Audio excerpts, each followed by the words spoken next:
우리 앞뒤자로 한번 인사했으면 좋겠는데요. 새해 복 많이 받으세요. 너무 흔하다 그랬죠? 예, 그냥 너무 흔하다 그랬죠? 예, 그걸로 하지 마시고, 포도주를 세탁기 돌리고 우유로 목욕하게 되시기 바랍니다.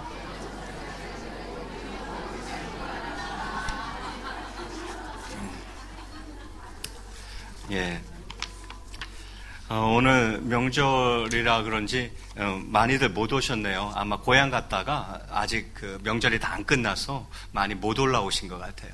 어찌되었건 또 덕분에 부모님을 찾아 또 형제 자매를 찾아 오신 분들도 계신 것 같아요. 우리 최용숙 권사님 오랫동안 고생하셨는데 오늘 예배 나오셨고요. 또 우리 뭐 아들들, 딸들 많이들 오셨습니다. 우리 박용성 형제 오랜만에 캐나다에 있다가 진짜 오랜만에 온 것 같은데 아들이랑 같이 온 것 같은데 한번 자리에서 일어나시죠. 진짜 오랜만에 왔네. 우리 환영의 박수 한번 하겠습니다. 예, 반갑습니다. 감사합니다.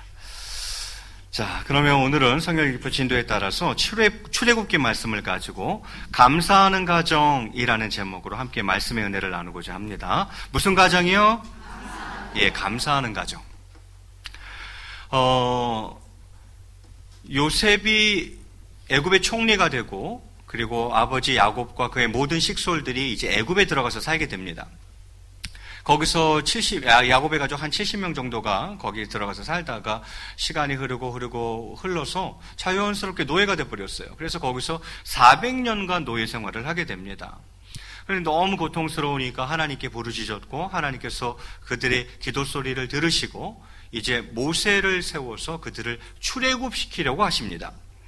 그런데 어디 애굽 왕 바로가 호락호락합니까? 그래서 안 내보내죠. 못 보내겠다 이렇게 하죠. 그래서 이제 10가지 재앙이 임하게 되는데 한 재앙 한 재앙 갈수록 이제 강도가 세지고 있습니다. 그렇게 해서 내려진 마지막 재앙, 10번째 재앙이 무엇이었습니까?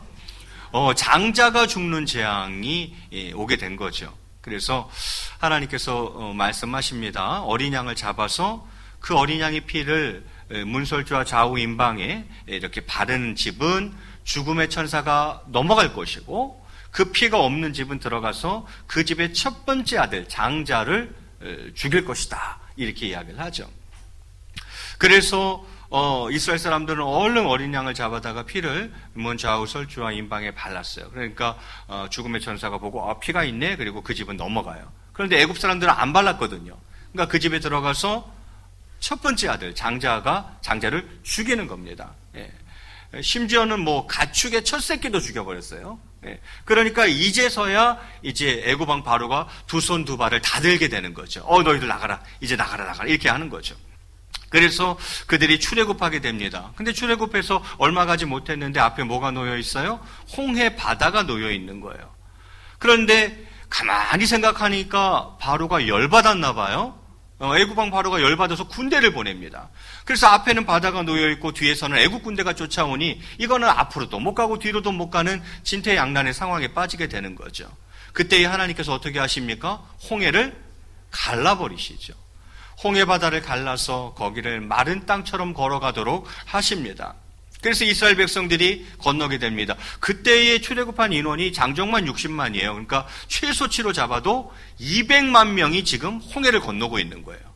그 400년, 노예 생활 400년 동안 한 가족이 민족을 형성하게 된 거예요. 그래서 이스라엘 민족이 출애굽을 하고 있는 거죠. 그래서 홍해가 갈라지고 그 마른 땅을 200만 명이 건너가게 됩니다. 다 건너가고 애국 군대가 뒤쫓아옵니다. 하면서 또 뒤쫓아오면서 그 마른 땅, 그 갈라진 홍해길로 들어온 거죠. 그래서 그들이 한 중간쯤 들어왔을 때 하나님이 어떻게 합니까? 바다를 다시 덮어버리시죠. 그래서 애국 군대가 싹 다 몰살했어요. 바다에 수장돼 버렸죠. 이 놀라운 기적을 체험하고 그들이 그 홍해에서의 그 대승리를 찬양하게 되는 거죠. 그래서 14장 또 15장 전반부에 보면 막 감격에 겨워서 막 하나님을 찬양하는 그 홍해의 노래가 나옵니다. 보세요. 그들은 6월절이라는 놀라운 이적을 체험했어요. 피가 있는 집은 죽음의 천사가 지나가고 피가 없는 집은 들어가서 애굽의 장자들 다 죽었어요. 그럼 바로 왕이 장자도 죽었겠어요? 안 죽었겠어요? 죽었어요. 왕자가 죽었어요. 그래서 바로가 두 손 두 발 다 드는 거예요. 예. 이건 있을 수 없는 이적이 일어났죠. 뿐만 아닙니다. 바다가 갈라지는 역사가 있었어요. 그리고는요, 칼 한 번 휘두르지도 않고 애국 군대가 싹 다 몰살해 버렸어요. 이걸 두 눈으로 직접 다 봤어요. 예. 예. 자, 이런 놀라운 이적을 체험하고 그들이 홍해를 건너서 이제 광야길로 들어섭니다. 그리고 한 3일쯤 갔을 때에 물이 떨어진 거예요, 이제 물이. 예. 바로 이런 배경 하에서 오늘 본문이 있는 겁니다. 그러면 먼저 우리 본문 22절 좀 자세히 한번 보도록 하겠습니다. 22절 말씀 우리 화면 보면서 한번 같이 읽겠습니다. 시작.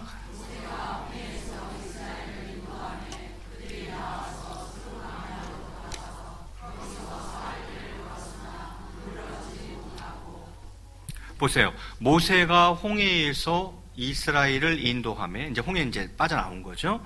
그들이 나와서 어디로 들어갔다고요? 수르 광야로 들어가서 거기서 며칠 길을 걸어가요? 사흘 길을 걸었어요. 그러자 뭐가 이제 없는 거예요? 물이 없는 거죠. 여러분, 거칠고 무더운 광야길을 걷는 것이 결코 순탄하지는 않았을 것입니다. 거기다가 아까 몇 명 나왔다 그랬어요? 약 200만 명의 대집단이 이동하고 있어요. 그러면 그 200만 명 사람들만 있었을까요? 그렇지 않겠죠. 그들이 데리고 있던 가축들도 많았을 거예요. 무슨 말이에요? 많은 물이 필요하다 이 말이에요. 200만 명이 먹을 물이 필요한 거예요. 가축들을 먹일 물이 필요했다는 거죠. 그런데 그들이 가지고 나온 것이라고는 고작 뭐밖에 없어요? 꼭 가죽 부대의 물밖에 없는 거예요. 그때 무슨 물탱크가 있겠어요? 물탱크 차가 있겠어요? 네.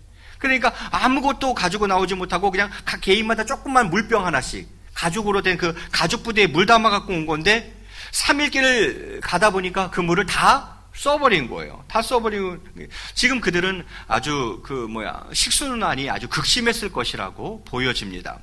자, 상황이 이렇게 되자 본문 23절에 이렇게 되어 있어요. 마라에 이르렀더니 수르 광야로 들어와서 사흘 길을 걸어서 어느 지명에 도착했다고요? 마라라는 곳에 도착을 한 거예요.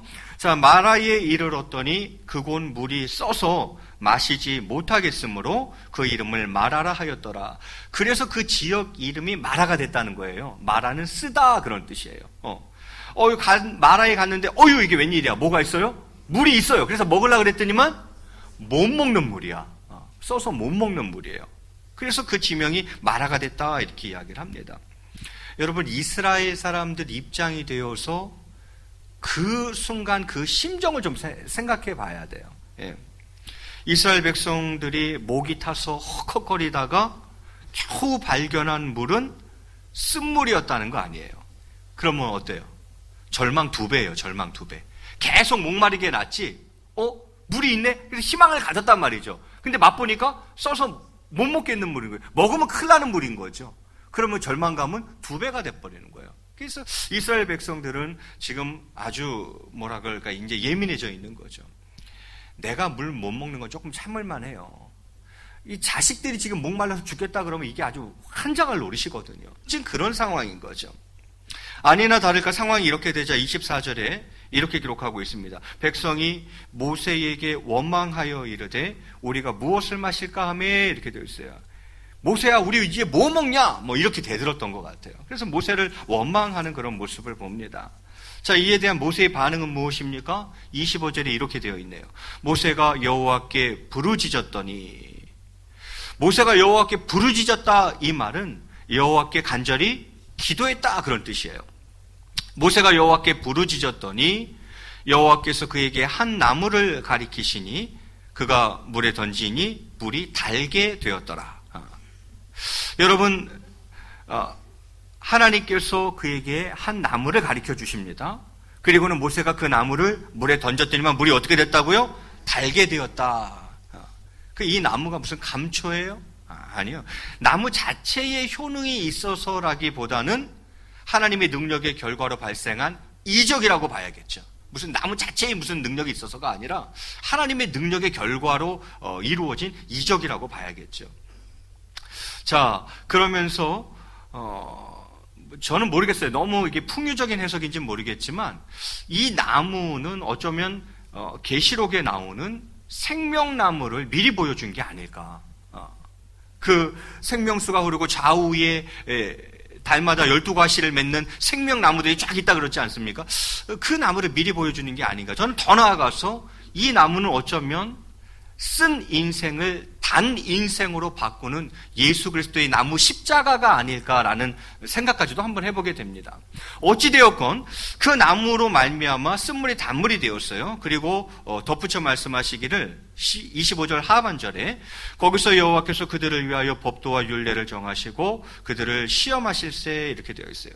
여기서 시험이란 단어는 하나님께서 당신의 백성의 성숙을 위해서 하시는 연단 개념의 시험이겠죠. 그들을 연단시키고자 하는 시험이겠죠. 자, 그럼 그 시험의 내용은 무엇입니까? 우리 26절 말씀, 우리 26절도 마저 읽겠습니다. 시작.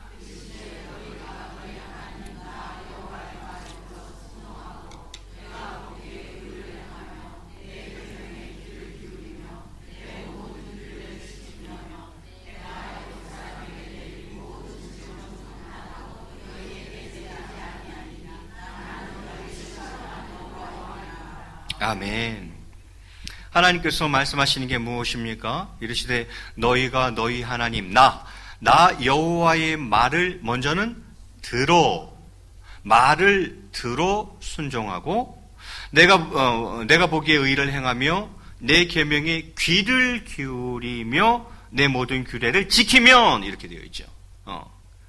뭐 말이 길어요. 무슨 얘기예요? 나 하나님의 말씀을 귀를 기울여 듣고 순종하면 이 말이잖아요. 그죠? 요걸 한자로 청종이라 그러죠. 청종. 귀 기울여 듣고 순종하는 것을 청종이라 그러죠. 네가 나를 또는 내 말을 청종하면 이 말이잖아요. 그러면 어떤 복이 있는데요? 내가 애굽 사람에게 내린 모든 질병 중 하나도 너희에게 내리지 아니하겠다 이렇게 이야기를 합니다. 그 10가지 재앙뿐만이 아니라 애굽 사람들에게 내린 질병들이 많잖아요. 너희가 만약에 나를 청종하면 내 말을 청종하면 이 중에 단 하나라도 내리지 않겠다 이렇게 약속하십니다.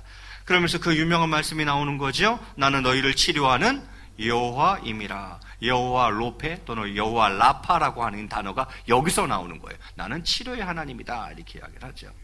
그리고 27절에 이렇게 마무리합니다. 그들이 엘림에 이르니 거기에 물샘 12과 종려나무 70그루가 있는지라. 거기서 그들이 그 물 곁에 장막을 치니라 이렇게 되어 있어요. 아까 어디 있었는데? 마라에 있었죠. 마라에 있다가 그 마라에서 조금 내려오면 엘림이에요. 그러니까 마라에 이어서 이스라엘이 홍해를 건넌 후에 두 번째 휴식을 위한 장소가 엘림이었던 거죠. 이 엘림은 어떻다고 표현하고 있어요? 그들이 엘림에 이르니 거기에는 물샘 12과 그리고 종려나무 70그루가 있었다 이렇게 되어 있죠. 광야길에서 제일 중요한 건 물이죠. 마라에서도 금방 보았지만 물이 제일 중요해요. 그런데 물이 12개 있었다. 글쎄요, 이스라엘이 12지파라 그랬나요? 하여튼 물샘이 12개나 있었고 종려나무, 대추야자라고도 하죠. 종려나무가 70그루가 있었다. 왜요? 물 다음으로 중요한 것은 광야에서 무엇입니까? 그늘이죠. 그런데 종려나무가 그렇게 70그루나 있었다. 10이라는 수나 70이라는 수는 전부 다 완전수입니다. 그러니까 이 말은 그들에게 엘림이라는 곳이 완전한 안식처가 되어 주었다 그런 얘기죠. 마라에서 무엇으로 갑니까? 엘림으로 가고 있는 그런 모습을 보게 됩니다. 저는 오늘 이 본문을 가지고 여러분과 몇 가지를 좀 묵상했으면 좋겠습니다. 첫 번째는 무엇이냐면 인간의 유약함입니다. 유약함. 여러분 6월절 기적이에요? 기적 아니에요? 기적이죠. 어떻게 그럴 수가 있죠? 이스라엘 집은 한 사람도 안 죽고 애굽의 장자는 싹 다 죽어요. 예. 어떻게 그럴 수 있죠? 6월절도 놀라운 기적이고 또 그 다음에 이어진 홍해에서의 그 대승리 이게 인간적인 상식으로나 이성적 판단으로 이게 가능한 일입니까? 무슨 바다가 갈라져요. 어떻게 그 마른 바다를 마치 마른 땅처럼 걸어가냐 이 말이죠. 그런데 6월절 홍해 대승리를 경험한 지 고작 3일 지났어요. 고작 3일 지났는데 마라에서 어떤 일이 있었어요? 이스라엘 백성들이 하나님을 원망하더라라는 거예요. 예. 여러분 출애굽기에 물사건이 2번 나와요. 하나는 요거 마라 물사건 한 번 있었고 요게 15장이죠. 17장에 가면 무리바 물사건이 나와요. 르비딤이라는 곳에 갔다가 그때 또 물이 없었어. 그러니까 아주 그냥 난리도 아니야 또 이제. 예. 그래, 그 하나님과 다투었어요. 그래서 그곳 이름이 무리바가 된 거예요. 그 무리바 물사건이 출애굽기 17장에 나와요. 그러면 17장 그 바로 앞에 16장, 출애굽기 16장에 무슨 사건, 무슨 내용 나올까요? 맞추시는 분에게 백화점 상품권을 저에게 줄 수 있는 기회를 드리도록 하겠습니다. 16장에 뭐가 나올까요? 만나 사건이 나와요. 만나 사건이. 이게 무슨 말이에요? 여러분, 하늘에서 만나가 내린다는 게 이게 쉬운 일입니까? 지금으로 치면 뭐예요? 하늘에서 공깃밥이 내리는 거 아니에요, 지금. 역사 속에 이런 적이 있었어요? 그것도 200만 명이 먹을 수 있는 공깃밥이 내리는 거 아니에요. 그 놀라운 이적을 출애굽 16장에서 체험하고 그 17장에 가면 바로 무슨 사건이 나온다고요? 무리바 물사건이 나오는 거예요. 하나님께 또 원망하는 거예요.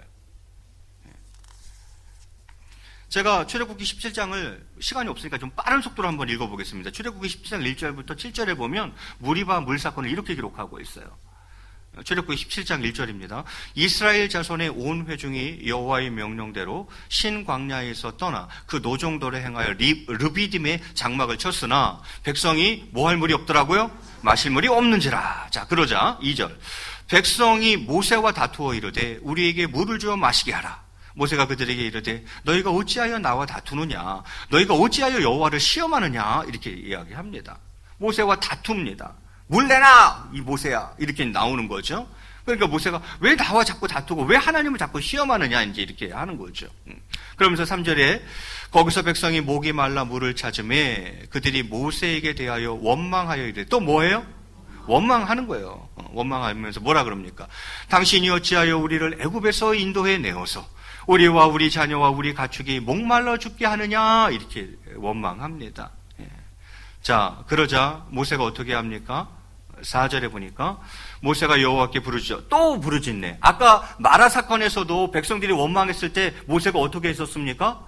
여호와께 부르짖었다 이렇게 되어 있죠. 이번에도 또 모세가 부르짖고 있어요. 모세가 여호와께 부르짖어 이르되 이건 모세가 또 여호와께 간절히 기도했다는 거죠. 뭐라고요? 내가 이 백성에게 어떻게 하리이까? 하나님 제가 어떻게 했으면 좋겠습니까? 그리고 그들이 조금 있으면 내게 돌을 던지겠나이다 이렇게 되어 있어요. 하나님 돌로 저를 쳐 죽이려고 그러네요. 하나님 제가 어떻게 하면 좋겠습니까? 이렇게 간절히 기도합니다. 그러자 답변이 오죠. 5절에 여호와께서 모세에게 이르시되 백성 앞을 지나서 이스라엘 장로들을 데리고 나일강을 치던 네 지팡이를 손에 잡고 가라 이렇게 되어 있어요. 백성 그냥 지나치라는 거예요. 그리고 증인들이 있어야 되니까 장로 챙기라는 거예요. 그리고 지팡이 들고 가라. 어디로? 6절에 내가 호렙산에 있는 그 반석이 거기서 네 앞에 서리니 너는 그 반석을 치라. 그것에서 물이 나오리니 백성이 마시리라. 모세가 이스라엘 장로들의 목전에서 그대로 행하니라 이렇게 되어 있어요. 호렙산에 있는 그 반석 거기 내가 있을 테니까 거기 와서 그 반석을 치라는 거예요. 그럼 거기서 뭐가 나온다고요? 물이 나오리라. 그래서 백성을 마시우게 하라. 모세가 그대로 행합니다. 물이 콸콸콸콸 나오죠. 몇 명 먹어야 돼요? 200만 명 먹는 물이 나오는 거죠. 7절에 이렇게 마무리합니다. 그가 그곳 이름을 마사 또는 무리바라 불렀으니 이는 이스라엘 자손이 모였기 때문에 다투었으며 하나님과 다투었다 그래서 무리바는 다툼이란 뜻이에요. 또 그들이 여호와를 시험하여 이르기를 여호와께서 우리 중에 계신가 안 계신가 하였으며 이더라 이렇게 되어 있어요. 그러니까 이 사람들이 참 완악한 게 지금 만나 경험하고 하늘 만나를 경험한 사람들이 지금 물 없다고 모세와 다투고 하나님을 원망하고 심지어는 그 신앙의 회의가 어디까지 가고 있어요? 하나님이 계신가 없나 이것까지 가고 있다는 거예요. 이거 봐요. 여호와께서 우리 중에 계신가 안 계신가 금방 만나 체험해놓고서 그래서 출애굽기 16장에 만나 얘기 나온다 그랬잖아요. 한 절만 읽겠습니다. 16장 31절에 이스라엘 족속이 그 이름을 만나라 하였으며 가시같이 희고 맛은 꿀 섞은 과자 같았더라 이렇게 되어 있어요. 여러분 어떻게 이럴 수 있죠? 6월절이라는 기적을 체험하고 홍해가 갈라지고 애국 군대가 수장되는 것을 두 눈으로 똑똑히 봤고 그래서 막 기뻐 뛰며 감사 찬양했었는데 고작 3일 지났어요. 그러고는 3일 지났는데 물 없다고 하나님을 원망하고 있는 이스라엘 모습.